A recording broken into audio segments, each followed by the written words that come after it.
favor, busque en su Biblia Gálatas capítulo 6.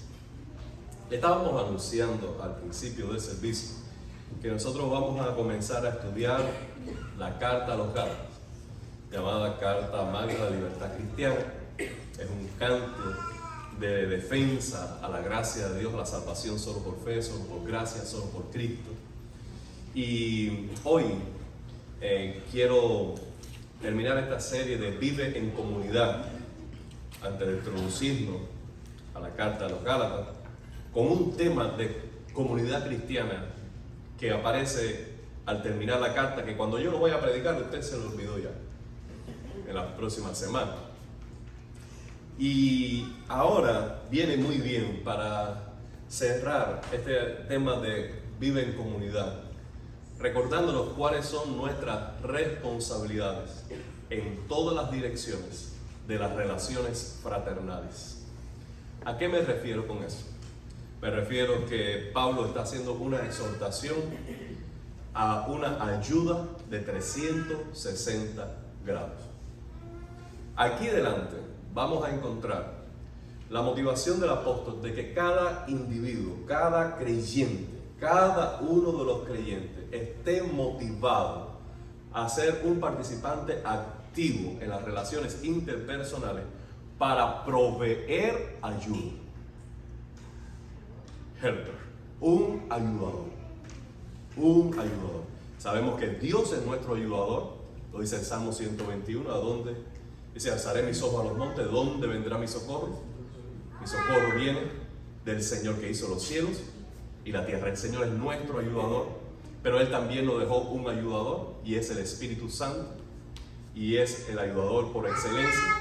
Dios mismo llama a la esposa la ayuda idónea del esposo. Es decir, que quien es Dios se debe revelar en el carácter de nuestras relaciones interpersonales. Ahora, en la iglesia, Pablo está diciendo, cada uno de ustedes ha de ser el ayudador del hermano, pero en todas las direcciones. ¿Cuál es la primera dirección en la que debemos nosotros proveer ayuda? De alguna forma, vamos a decirlo así, debemos proveer ayuda hacia abajo. El versículo número 1 dice la siguiente manera: hermanos, si alguien es sorprendido en pecado, ustedes que son espirituales deben restaurarlo con una actitud humilde. Pero cuídese cada uno, porque también puede ser tentado. Cuando nosotros vamos a ver cómo debe caracterizar nuestra relación con los hermanos que han caído en pecado, hay un mandamiento, y es este: restaurar. Pudiéramos hacer muchas cosas con cualquier hermano que se ha desviado del camino.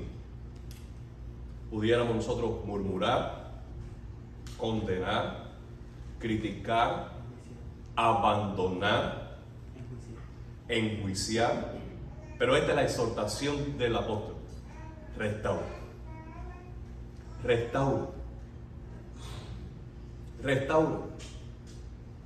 Ahora, ¿cómo debemos nosotros restaurar? Dice el apóstol, si alguien es sorprendido en pecado. Lo primero que nos está dejando saber el apóstol Pablo es esto: tú debes discernir si vas a ayudar a alguien que ha cometido en pecado. En primer lugar, si es un pecador habitual que ha sido reincidido en el pecado, lo han tratado de ayudar, lo han exhortado, y aún después de ser disciplinado por la congregación persistes en el pecado. A tal hermano llega el punto en que tú no debes extender la ayuda, sino que dice el apóstol, dice Jesús primero, que a tal persona deberíamos ya tratarlo como a alguien no creyente, porque no ha escuchado la verdad, no ha recibido la amonestación de los hermanos, ni los líderes, y ni finalmente ni de la disciplina de la iglesia. A tal hermano debemos tratarlo como alguien que no es creyente, necesita poner su fe en Cristo. Ahora, Pablo está diciendo, restaura a quién? Aquel hermano que es sorprendido en pecado. Allí, la palabra sorprendido en pecado, a mi forma de ver, y es mi opinión, es que él fue sorprendido por el pecado, o que fue sorprendido en pecado. No es que lo atraparon con la mano en la masa. No es como que, ajá, te agarré. Sino es que el pecado le sorprendió. Es decir, que el pecado no era lo habitual, la conducta habitual de su vida, sino que ha caído en el pecado. El pecado como una sorpresa, como algo escaso en la vida del creyente. Es posible que el creyente peque y es posible que el creyente se introduzca en etapas oscuras de pecado. A ese hermano nosotros no debemos abandonar, sino que debemos restaurar. Dice, ustedes que son espirituales.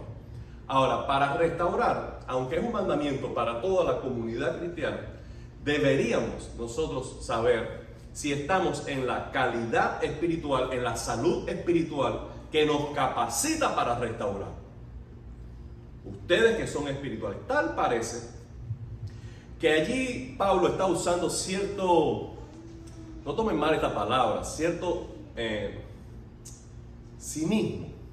Es decir, ustedes se ven maduros, ustedes se creen espirituales, ustedes piensan que han alcanzado cierta estatura espiritual. Ustedes que son espirituales, lo que deben hacer en virtud a esa salud espiritual que presumen o que dicen tener, es no juzgar, sino restaurar. Tal parece que el sentido del texto va por allí. Pero, no obstante, hay una verdad detrás de esa manera de explicarse Pablo, y es que ¿quién puede restaurar a otra persona? ¿Alguien que también está en pecado? ¿Alguien que es inmaduro en la fe? ¿Alguien que es recién convertido? ¿Alguien que es carnal? No, las únicas personas que pueden extender una ayuda espiritual para levantar al caído en el pecado es quien está firme en la roca. Entonces, antes de estar haciendo un filtro sobre la congregación, quién camina con el Señor y quién no, quién hace devocionales, quién no, quién predica a Cristo, quién no, quién habla de manera santa y quién no, ante todo eso uno debería juzgar a sí mismo si ha madurado en su caminar con el Señor para ser usado por la gracia de Dios para restaurar a otros. Porque a veces es cierto el dicho, dime de qué presume y te diré de qué carece. Y muchas veces lo primero que vemos en otro es la falta que somos conscientes que tenemos nosotros mismos. Entonces Pablo dice, para restaurar debe ser espiritual. Ahora, la espiritualidad debe llevarte a tener un acercamiento humilde. No tú te acercas a alguien que es sorprendido en el pecado diciendo, yo que soy espiritual, te voy a enseñar a ti cómo salir de tu caída, de tu pecado. No, tú te acercas con humildad. Tú te acercas porque es a un hermano. No es un enemigo. No es un traidor. Es tu hermano.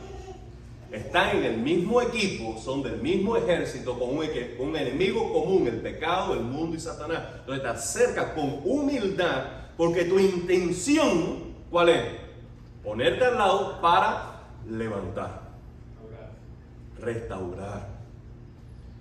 Ahora, Pablo está diciendo, si alguna vez te sientes tentado a moverte de esa actitud humilde, recuerda esto, cuídate. Cuídate porque tú también puedes ser tentado. Y al menos en dos sentidos debemos entender esa frase. Uno, cuídate, considérate, ponte en el lugar de otro porque tú puedes estar allí un día. Pero en otro sentido también debemos considerar, y es que al acercarnos para restaurar, deberíamos cuidarnos de que nosotros en vez de ayudar seamos arrastrados en la misma dirección. No, déjeme acompañar a mi hermanita a esta fiesta de graduación, porque yo sé que si está sola, ella es débil en la fe y va a fallar. Y cuando termina la noche, no puede distinguir a distancia quién es quién, porque está en la misma condición. ¿Quién ayudó a quién?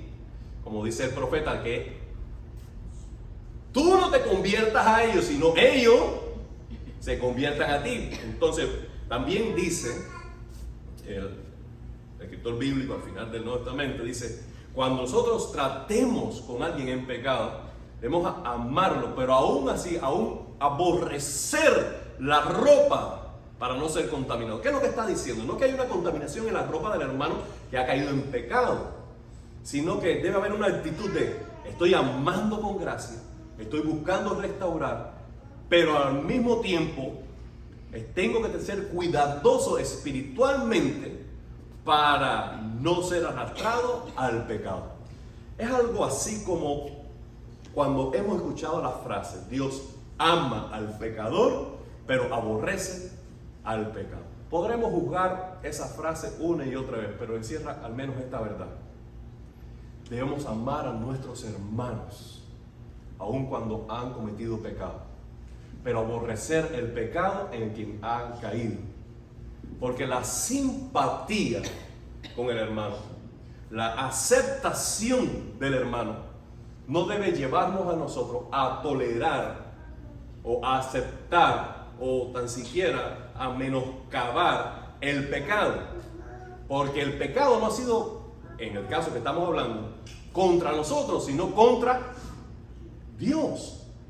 Entonces debemos dejar que la palabra de la medida de la gravedad del pecado y no nuestras perspectivas, no es nuestra relación con el hermano en cuestión. Por tanto, nuestra simpatía y compasión y deseo de restaurar no debe ignorar la gravedad del pecado y al mismo tiempo no debe llevarnos a nosotros a ignorar que el pecado tiene un poder increíble para arrastrarnos en su propia órbita. Entonces, hacia abajo, Pablo dice, quien ha caído, esta es la ayuda que debes ofrecer. Restaura. Ahora va a inclinarse en otra dirección, hacia los lados. Ayúdense unos a otros a llevar sus cargas y así cumplirán la ayuda de Cristo. Entonces, ¿cuál es nuestra acción hacia los lados? Apoyo, support. Necesitamos sostener a los hermanos. Aquí las cargas vienen a presentarse, vienen a representar cualquier peso producto a la vida cotidiana. ¿Recuerdan ustedes también en Hebreos que dice que para correr con paciencia debemos desechar todo peso y pecado que nos asedia? Allí peso es cualquier obstáculo que hace nuestro caminar con Cristo. Pero aquí carga no es algo que necesariamente viene a hacer lento nuestro caminar con Cristo, sino es los problemas propios de la vida, los desafíos propios de la vida. Son peso. Y nosotros interpretamos muy bien eso, porque dice, tengo una carga en el corazón, tengo un pesar en el alma. Y sabemos cuando una persona está agobiada, porque aún está en su postura física, se dobla. Porque el peso en el corazón tiene una carga tremenda sobre el cuerpo. Y Pablo está diciendo, cuando miras a tu hermano hacia el lado, cuando te congregas, cuando vienes a adorar, mira quien lleva un peso. Acércate, apóyale, susténtale y ayúdale a llevar la carga. En esto hay algo extraordinario. Yo no he visto a nadie que durante todo el tiempo de su vida es solo ayudador. Un día, otro es el que está enfermo y nosotros le hacemos la visita. Pero otro día somos nosotros los que estamos enfermos y recibimos la visita. Un día alguien llega nuevo a la iglesia y nosotros le ayudamos. Pero otro día quizás nos movemos de ciudad y somos los nuevos en otro lado y recibimos la ayuda. Déjame decirle, el Señor toma en cuenta cada uno de nuestros servicios que hacemos por sus hijos. Él toma nota de eso. Y un día nosotros damos, pero un día nosotros recibimos. En esto pasa algo curioso. No lo he visto entre nosotros por la gracia de Dios, pero sí lo he visto en otro momento de mi vida. Y es que hay personas que solo piensan en su necesidad y en su carga. Dicen, cuando me visitan, o quién me da un saludo, o quién me da una palabra de aliento, o quién me regala una promesa. Y Pablo está diciendo, la actitud debe ser otra por completo. Cuando tú vienes a ser parte de la familia de Dios, tú tienes que mirar hacia el lado. Ser consciente de con quién tú estás caminando con Cristo. Ser consciente con quiénes tú estás adorando. Ser consciente de la familia a la cual tú estás perteneciendo. Y ser sensible a que el Espíritu Santo te muestre la carga que puede haber en algún rostro, en el corazón de alguien. Y acércate para alentar, para afirmar, para sostener. Pablo da una sentencia final, dice, así cumplirán la ley de Cristo. Ya nosotros hemos leído en otros pasajes del Nuevo Testamento que el resumen de toda la ley es este: ama a tu prójimo como a ti mismo. Ahora, Pablo dice, has mirado hacia abajo, quien ha caído, has mirado hacia el lado, quienes están contigo. Ahora debe ser una mirada aún más importante. Debe ser una mirada en esta ocasión ahora hacia adentro, hacia tu propio corazón. ¿Sabes qué? A veces tú tienes que ser intencional de ayudar a tu propio corazón a caminar de manera recta. Mira cómo dice Pablo, versículos 3 al 5. Si alguien cree ser algo, cuando en realidad no es nada, se engaña a sí mismo. Engañoso más que todas las cosas es el corazón. Una y otra vez nosotros leímos en Santiago que hay una capacidad extraordinaria de autoengaño en el corazón del hombre.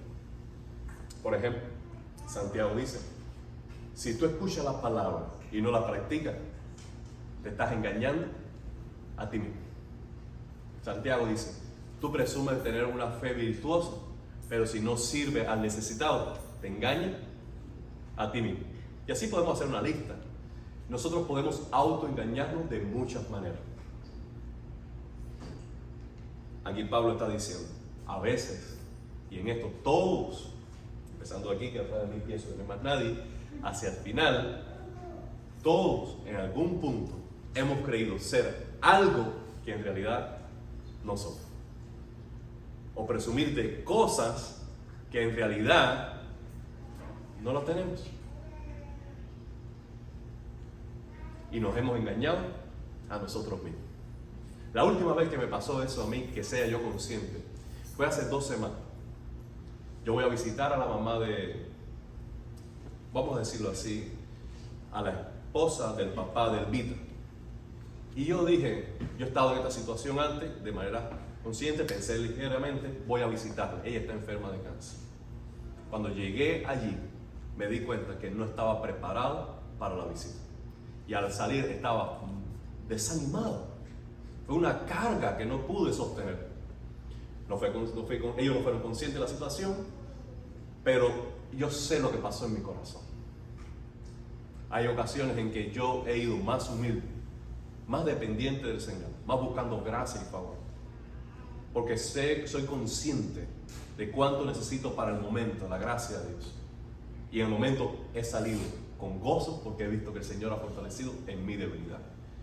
Pero cuando yo pienso ligeramente, cuando digo voy a hacer tal cosa y digo hacer tal cosa y no preparo mi corazón en la conciencia de mi carencia, me estoy autoengañando. ¿Te ha pasado a ti? ¿No has ido fácil a un examen que tú dices esto lo saco yo fácil? Y cuando llega, pero se me olvidó. Nos autoengañamos. Lo mismo nos pasa en la vida espiritual, no seamos ignorantes al respecto. cada cual examine su propia conducta. Estás mirando hacia abajo y dices, alguien ha caído, voy a ayudarlo. Tú estás mirando hacia el lado y dices, aquel está en su debilidad, voy a sostenerle. Pero no debemos ignorar esto, la carencia de tu propio corazón. Cada uno debe examinar su propio corazón para ser consciente de la ayuda que necesita. Si tiene algo de qué presumir, que no se compare con nadie. Que cada uno cargue con su propia responsabilidad. Ven allí cómo Pablo está recargando la temática de la sesión del texto. Cada uno cargue. ¿Qué es lo que se carga? ¿Qué es lo que se carga? Ayúdenme, Giovanni, ¿qué es lo que se carga? Las cargas, anteriormente sí, las cargas de otro, pero antes de poder cargar las cargas de otro, antes de poder restaurar la vida de otro, tú tienes que cargar tus propias responsabilidades antes de poder ayudar a otro. Tú necesitas saberte ayudar a ti mismo.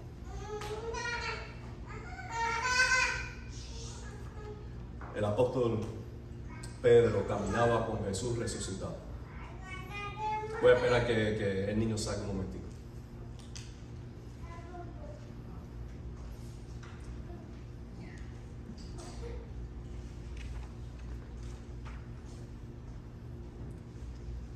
Gracias.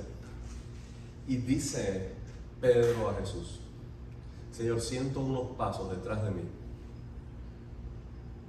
Era Juan que lo seguía. Y él le dijo, ¿y qué? ¿Qué de este, Señor? Y el Señor Jesús dijo, si yo quiero que Él quede hasta que yo regrese, castellano, ¿qué te importa a ti? Sígueme tú. Follow me. Sígueme tú. Amado hermano, si es verdad que debemos tener mayor conciencia social, mayor conciencia situacional de dónde estamos, con quiénes estamos, con quién caminamos la fe, eso no debe hacernos ciegos de nuestro propio corazón, que es prioridad. La primera relación a la que debes prestar atención es cómo está tu propio corazón con Jesús. Y ayudar a tu corazón a estar cerca de Jesús. Hemos mirado hacia abajo, hacia el lado y hacia adentro. No me gustaría usar esto, pero debemos mirar también hacia arriba. La autoridad en la Biblia se ha mostrado siempre como niveles de altura. Por ejemplo, en Eclesiastés se dice, sobre un alto hay otro más alto, y sobre ese alto hay otro más alto todavía. ¿De qué se está hablando? Se está hablando de autoridad. Entonces, cuando nosotros vemos en la Biblia que las relaciones de autoridad son diseñadas por Dios. Dios Padre, Dios Hijo se subordina al Padre y Dios Espíritu Santo se subordina al Hijo y al Padre. En la familia tenemos el mismo diseño. El Padre debe someterse a Cristo, que es el Señor. La esposa debe someterse al esposo y al Señor, como al Señor. Pero los hijos deben sujetarse ¿a quién? A mamá y a papá. Entonces, para que las relaciones sociales sean saludables y provechosas y productivas, debemos respetar esto, las relaciones de autoridad. Todos nosotros tenemos relaciones de autoridad. En la iglesia no hay la diferencia. El Señor ha dado dones a la iglesia. Y esos dones nos dan capacidades espirituales para que nosotros tengamos relaciones interdependientes. Y podamos nosotros, en ocasiones, estar sujetos a autoridad sobre otras personas, o ante otras personas, y en otras ocasiones estamos en autoridad sobre otros. Aquí Pablo está diciendo lo siguiente: ¿cómo podemos ayudar en el momento en que nosotros estamos en esa condición de relación, que estamos sujetos a líderes espirituales? Sea un líder, maestro de escuela dominical, sea un líder de grupo pequeño, sea un líder de un distrito, un diácono en función de autoridad en la iglesia, el pastor, en fin. ¿Cómo debemos nosotros proveer ayuda a aquellos que están por encima de mí en esta relación de autoridad? Y aquí Pablo nos va a enseñar lo siguiente: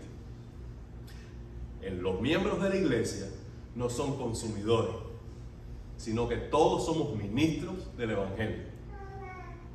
Y nosotros sí recibimos exhortación, enseñanza, dirección, oración intercesora de los líderes espirituales de la iglesia, pero nosotros debemos también vernos como agentes de bendición para aquellos que nos bendicen dentro de la iglesia. Amén. De tal manera que si tú estás siendo discipulado por alguien y estás recibiendo el beneficio del tiempo, la enseñanza y la madurez, el carácter, el ejemplo de algunos hermanos en la fe, tú debes mostrar gozo y gratitud en esa relación. Ese es un ejemplo de lo que va a decir Pablo. Miren, el que reciba instrucción en la palabra de Dios, comparta todo lo bueno con quien le enseña. Déjeme notar lo siguiente. Aquí Pablo no está refiriéndose únicamente a los pastores. Aquí no está refiriéndose a misioneros, no está refiriéndose a maestros de escuela dominical solamente. Ahí Pablo no está diciendo ninguna posición, ninguna, sino simplemente está hablando de calidad de relación. Tienes una relación con alguien, no importa posición, no importa cargo, no importa título, tienes una relación con alguien y ese alguien te está bendiciendo espiritualmente. Al que te bendice espiritualmente, tú debes bendecirlo a él también.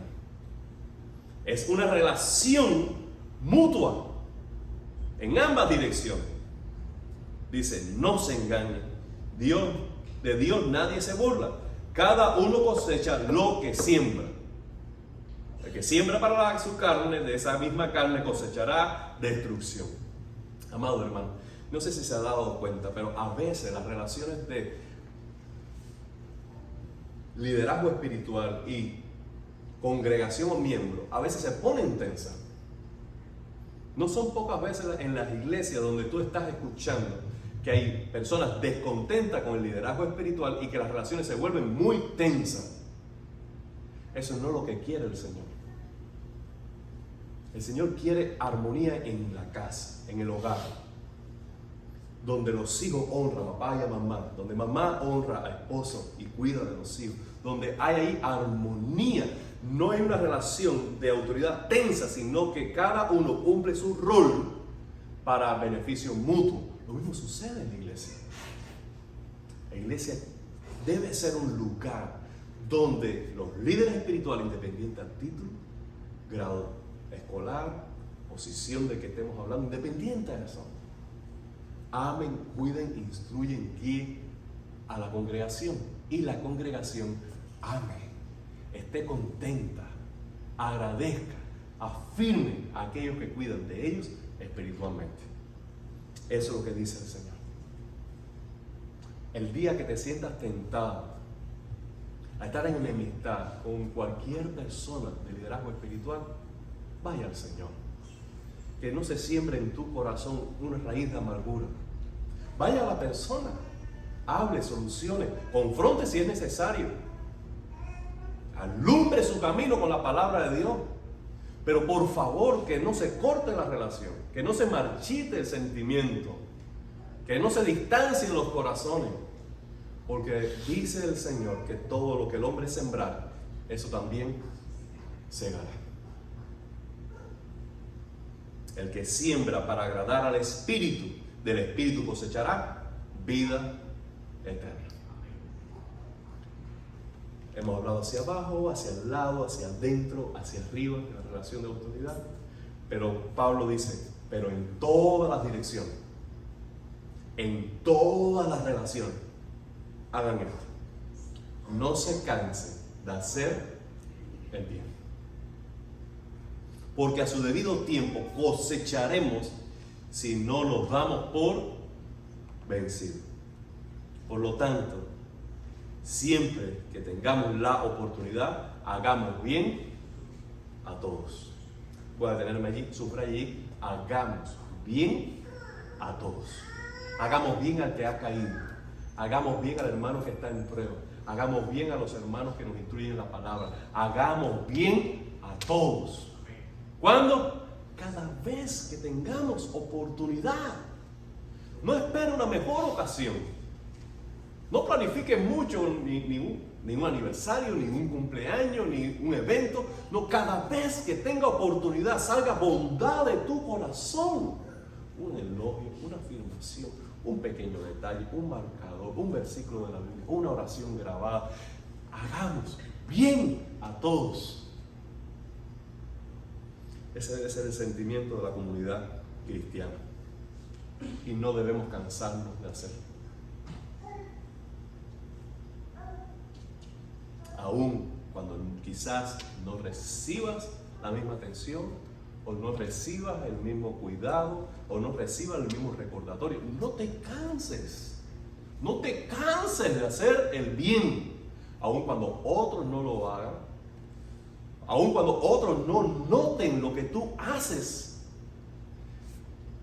sigue haciendo el bien. ¿Por qué? Porque vas a cosechar. ¿Por qué? Porque el Señor lo está viendo. Y tú no lo estás haciendo para otra persona que no sea como para el Señor. Y el que te da la cosecha de lo que tú haces por tus hermanos en el reino es el Señor. Este pasaje para mí me hace la boca agua al pensar qué bella es la iglesia cuando funciona bien. Qué bella es la familia de Dios cuando es sana. Esto es lo que quiere el Señor Jesús para nosotros. Que seamos ayudadores de 360 grados. Vamos ahora. Padre, gracias por esta noche. Gracias por mis hermanos que vinieron ayer y hoy regresan a tu casa haciendo ajustes y sacrificios a pesar del cansancio. Gracias por los que se han acercado en fe y han orado creyendo que tú respondes. Gracias por tu palabra, Señor, que es buena, Señor, y nos desafía a una calidad de vida nueva y superior. Gracias, Señor. Gracias. Pedimos, Dios, que estas verdades se hagan una realidad en nuestra comunión. Que seamos ayudadores y que el testimonio del Evangelio que proclamamos sea acreditado, empoderado por las virtudes de nuestras relaciones. Padre, que en todo se vea la hermosura del Evangelio. De verdad, Señor, lo oramos. Sinceramente lo queremos. En el nombre de Jesús. Amén y amén. Que tengan una feliz noche.